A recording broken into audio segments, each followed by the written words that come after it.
டிவிக்கு cinema shooting உட்கார்ந்து பாட்டு பாடிட்டு நடிகைகளோட இடுப்பை கிள்ளிக்கிட்டு அரசியல் பண்ணிட்டு இருக்காரு விஜய். திரும்ப எனக்கு பேச தெரியுமல்ல. டிவிக்கேவும் பவுண்டரியை கிராஸ் பண்ணக்கூடாது. நானும் டிவிக்கேவும் மரியாதையா தான் பேசிட்டு இருக்கேன். அறிக்கை விடும்போது அறிக்கைக்கு ஒரு காரணம் இருக்கும். நான் என்ன விஜய் மாதிரி உட்கார்ந்து நடிகைகளோட இடுப்பை கிள்ளிக்கிட்டு உட்கார்ந்து டான்ஸ் ஆடிட்டு அங்கிருந்து அறிக்கை கொடுத்துட்டு இருக்கேன். நான் களத்திலிருந்து போராடி கொண்டிருக்கின்றேன், களத்திலிருந்து பேசுறேன். இதென்ன விஜய் யாரோட பி டீம்? நாடகம் யார் பண்றாங்க? பிஜேபி பண்ணுதா விஜய் பண்றாரா? நாடகம் பண்ணுவது விஜய், நாடகம் பண்ணுவது டிவிக்கு. திராவிட முன்னேற்ற கழகத்தினுடைய பி டீம் தான் விஜய்.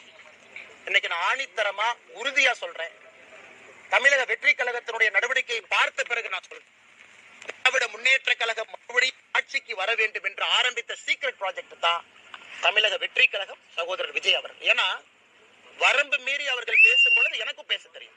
மரியாதை கொடுத்து மரியாதை வாங்கிக்கணும். சும்மா இந்த குஷி ஆனந்த் உட்கார்ந்துகிட்டு இந்த அறிக்கை கொடுக்க கூடாது.